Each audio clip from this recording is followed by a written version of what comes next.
if you're ever just wondering and sad about things, and you're wondering where your life is going, and you need help somehow, and you're depressed, just pull out the Mike-isms. This is a guide to give you bullshit. I don't know. All right, so Mike-ism number 1. Everything is fake. That is correct. Everything is fake. Everything is a myth. It's a computer simulation. We are not really here, but a representation of us is here. If you go to Fort Knox and ask to see all the gold in Fort Knox, they're going to throw you out. They're going to tell you you're crazy. Maybe that's because it's not there. Maybe the money's all fake. We're off the gold standard already, so maybe everything's fake. Maybe, when I go to buy something, I use a credit card, not real money, right? And then what happens? I pay with another credit card or from my bank account the bill online. I never really even see the money anymore. You can tap and go stuff on your phone. Everything's fake, man. It's all an illusion. Smoke and mirrors. Number 2. People are stupid. People are stupid. That's correct. People are stupid. Never underestimate. Yes. It's always them. Never. Yeah. Now it's not you. If you're listening to this, we're not talking about you. We're talking about all those other people who aren't listening. People are stupid. Right, like George Carlin always says, they got you by the balls. That's right. And he's always talking. He's always talking about the people. Well, the people that he's talking to in the audience are the people too. So, I guess what's he talking about? He's not talking about the people in front of him. He's talking about those other people. Yeah. Rule number 3 kind of stems off from rule number 2. Rule number 3, what is it? Yeah, don't trust anyone. Don't trust anyone. A lot of people are too trusting. This isn't the 50s. This isn't Leave It to Beaver. You're not leaving your doors open and going out skipping through the neighborhood singing, Kumbaya with the neighbors down the street around a campfire. You ever date someone and you're like, this is fantastic. This is the best thing ever. I could never dislike this person. Never. She's awesome. And then that line of love, hate, and next thing you know, she's the worst person in the world. She's possessed by Satan. Don't trust anyone. What's rule number 4, or Mike-ism number 4, I should say? Mike-ism number 4, don't tell anyone, anything they don't need to know. One more time. Don't tell anyone anything they don't need to know. Yes. When the officer pulls you over, don't say, I only had 2 beers. I only had 1 beer. No, you had none. Yes. If OJ taught us anything, deny, deny, deny. So don't go giving people stuff you don't want them to have or they don't need. Mind your business. Keep your business to yourself. Let them keep their business to themselves. And don't start volunteering any information. What are you going to do? Go on Facebook and start telling me about your first elementary school and your favorite pet and your mother's maiden name? First car I drove? Yeah. I followed for all of them. And Mike-ism number 5. Measure twice, cut once. Make sure you got your shit together. I like that one because, check your shit. Make sure your shit is right. Make sure before you go talking about somebody else's shit that your shit is right. Yep. Do it twice, cut once. I wish I did that more often. I'll tell you, I have trouble with that one. I need to do something better with that one. Number 6. What's Mike-ism number 6? Guilty by association.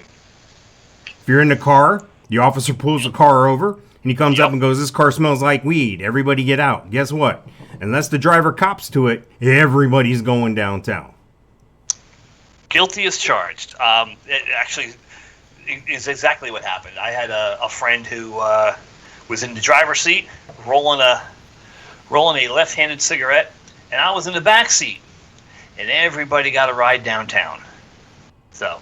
And were your parents very disappointed in you when they picked you up? No, it didn't go that far. Oh. But you know what? I went downtown to the police department, and my name was written down on a little piece of paper with a bunch of other names that were people in the car. And guess what? Next time, if I ever had an incident in that town, they'd be like, hey, he was with that pot-smoking guy. So did this go on your permanent record? No. I was actually very lucky. The few towns around where I lived in New Jersey, my dad was what's called they used to call a rent-a-cop, or an auxiliary policeman. He basically directed traffic. He was a crossing guard and stuff like that when they needed him for church and whatnot, activities downtown. And everybody knew my dad. Everybody knew me because of my dad. So I got away with a lot. I got away with a lot of stuff. Way too much to admit. But I got away with a lot of stuff as a young child. But yeah, getting back, if anything ever happened and I was detained by the police, they'd be like, "Oh yeah, he was with that guy, guilty by association." Even though I did nothing wrong, I was just sitting in the back seat minding my own business. If you hang around people that are guilty, you're guilty too, just because you hang out with them, and you must be just like them. So, number 6, guilty by association. So number 7, Mike-ism number 7.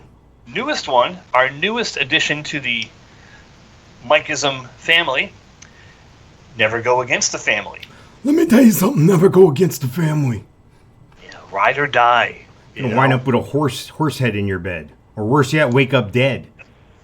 Right? Like you got a... right? Like you have a large family. Yes. Now, there's one particular brother that I know one of your brothers better than the other one. Right. And you bust his balls all the time. It is just a thing that you guys do. You guys just bust on each other. Now, if I was to come along and bust on him, I couldn't do it because I'm not part of the family. Well, you could, but I mean, other but you'd have a short leash, you know what I mean? But somebody outside, and there's a true story that involves that. There was a situation where somebody stepped on my brother, and my brother had drank quite a bit, and I knew that wouldn't end well, so I had to get involved. And next thing you know, we both got escorted out of the place. So I don't know, stuff happens. He might be, not with your particular situation, but if there's someone in the group who's a little slower, and you make fun of him in every group, and he gets kind of the short end of the stick and usually the brunt of a lot of jokes in your group. But, he might be a spaz, but he's your spaz. That's right. It doesn't mean you can make fun of him. Only I can do that. Only we, exactly. Only we can pick on him. You pick on him, we're going to kick your ass. Right, yeah. All right, we call him every name in the book, but hey. So you ready for the new Mike-ism for tonight? Uh-oh. We have a new Mike-ism here. I'm running out of room here. I got my. So this would be number 7, or this would be number 8. Number 8. Be aware of your surroundings. When you go somewhere, when you walk in the door at the retail establishment, where's the back door? Where's the bathroom? Where's the person with the register? Are there 4 people working here or 2? How many customers are here? Or, all these little things, when you go into a restaurant, do you sit with your back to the door, or do you sit with your back to the wall in the corner where nobody could possibly ever be behind you and sneak up on you? Yeah. I'm good at this at some points, but I'm also kind of, I don't want to live my life in a paranoid state where I have to check everything. I do have a good, lack of a better word, spidey sense. You kind of know. You know something's off. Yeah, when something's off, I'm good at that. But checking off all those little boxes that you just mentioned, it doesn't matter. Well, it's like driving now. When you're driving, you're checking your mirror, you're checking your side mirror, you're checking around you, you're looking in your blind spot. These are things that you just naturally do, and if you start naturally doing them, you're going to be a lot safer. There's crazy people out there doing crazy things right now. Remember, number 2, people are stupid, so you got to be aware of your surroundings. Even now, like with all the damn videos you see on YouTube and Facebook of car crashes and whatnot with webcams, dashboard cams. Even when I approach a damn intersection now and I clearly have the green light, I'm looking both ways. Yeah.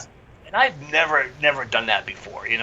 When I was in high school, my theory to my best friend was you go between the yellow line and the white line. If anything gets in between.